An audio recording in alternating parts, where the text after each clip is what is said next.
മകളുടെ പാദസരം പിതാവ് ജനലറുത്ത് മോഷ്ടിച്ചു കൊണ്ടുപോയി. സംഭവം റിപ്പോർട്ട് ചെയ്തത് വെങ്ങാനൂരിൽ നിന്നാണ്.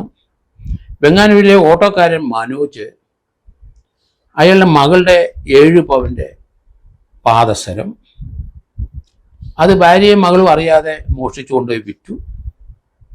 വീട്ടിലെ സൂക്ഷിച്ചിരുന്ന 15,000 രൂപയും എടുത്തുകൊണ്ട് പോയ ആൾ അതിനുശേഷം ഒരു കള്ളക്കഥ ഉണ്ടാക്കി.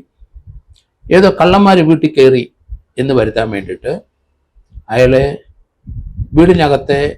വീട്ടിലേക്ക് കയറാൻ വേണ്ടി ജനൽ കമ്പി ആർത്തു മാറ്റി.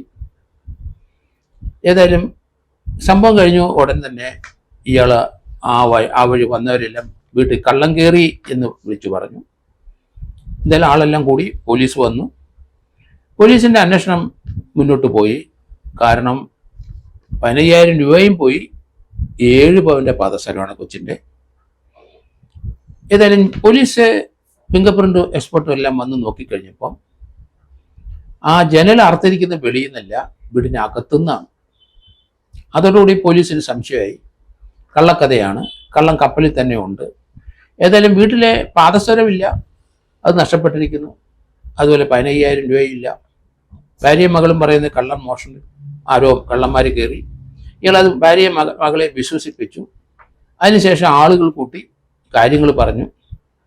എന്തായാലും പോലീസിന് ഈ കമ്പി അറുത്തത് വീട്ടിനകത്ത് നിന്ന ഒരാളാണ് എന്ന് മനസ്സിലായതോടുകൂടി അവിടുത്തെ ഫിംഗർ പ്രിന്റ് എല്ലാം പരിശോധിച്ചപ്പം കള്ളന്മാരെ ആരും ഫിംഗർ പ്രിന്റ് കിട്ടിയില്ല. അതിന് ഫിംഗർ പ്രിന്റ് കിട്ടിയത് മനോജിന് തന്നെ, ഓട്ടക്കാരൻ്റെ. അതോടെ കള്ളി വെളിച്ചത്തായി.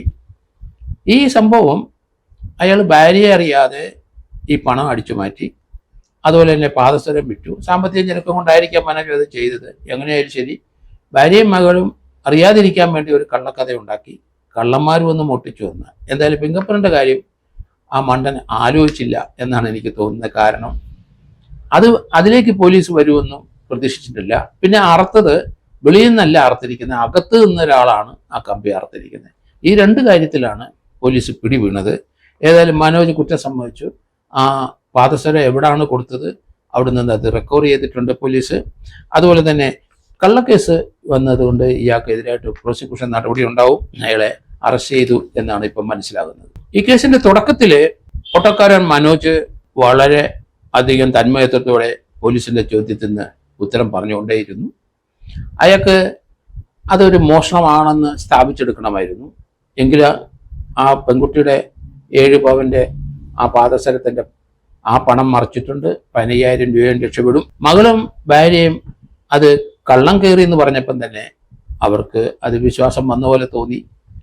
കാരണം കമ്പി അറുത്തിരിക്കുന്നു, അത് ഭാര്യയും മകളെയും ബോധിപ്പിക്കാൻ വേണ്ടിയിട്ടാകാം അത് ചെയ്തത്. പക്ഷേ കാര്യങ്ങൾ കൈവിട്ടു പോയി.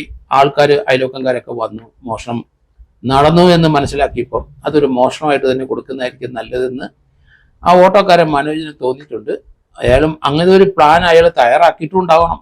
കാരണം അല്ലെങ്കിൽ ജനൽ കമ്പി അറക്കില്ലല്ലോ. അപ്പോൾ ഇത് കുറേ ദിവസങ്ങളായി കള്ളത്തരം മോഷണമൊക്കെ ഒത്തിരിയൊക്കെ വാച്ച് ചെയ്ത് പഠിച്ച ശേഷമായിരിക്കണം അയാൾ ചെയ്തിരിക്കുന്നത്. പക്ഷേ ഫിംഗർ പ്രിന്റിന്റെ കാര്യം അങ്ങനെ വിട്ടുപോയി. അതൊന്ന് തൂത്ത് തുടച്ച് കളഞ്ഞിരുന്നെങ്കിൽ ആ ഭാഗം രക്ഷപ്പെടുമായിരുന്നു. ഇത് ഒരു പ്രഹേളിയായിട്ട് നിന്നുപോയേനെ. കാരണം പോലീസിന് ഇതിൻ്റെ കള്ളനെ കണ്ടുപിടിക്കാതെ കുറേ നാൾ കേസ് അന്വേഷണമായിട്ട് നടത്തി അത് ക്ലോസ് ചെയ്തും പോയേനെ. പക്ഷേ കമ്പി അറുത്തിരിക്കുന്ന വീടിനകത്തുനിന്നാണ് എന്നതോടുകൂടി ആ കാര്യവും പൊളിഞ്ഞുപോയി. എന്തായാലും ഈ രീതിയിലുള്ള കള്ളത്തരങ്ങൾ പല വീടുകളിൽ സാധാരണ ആൾക്കാരൊക്കെ കാണിച്ച് രക്ഷപ്പെട്ടിട്ടുണ്ടാവണം. ഓട്ടോക്കാരനും ഇത്ര വലിയൊരു പ്രശ്നത്തിലോട്ട് പോലീസ് എത്തുമെന്നും അദ്ദേഹത്തിൻ്റെ ബുദ്ധി അനുസരിച്ച് ആ ജനൽ കമ്പി അറത്ത് ഒരു മോഷണക്കാരൻ കയറി എന്ന് വരുത്തിയത്, ആ അറപ്പ് നടത്തിയത് അകത്തു നിന്നായിപ്പോയി. അത് വെളിയിൽ നിന്ന് നടത്തിയിരുന്നെങ്കിൽ ഈ പ്രശ്നം ഉണ്ടാവില്ല എന്ന് ഇപ്പം തോന്നിയിട്ടുണ്ടാവും. ഏതായാലും പോലീസ് അയാളെ അറസ്റ്റ് ചെയ്ത് നിയമ നടപടിയായിട്ട് മുന്നോട്ട് പോവുകയാണ്.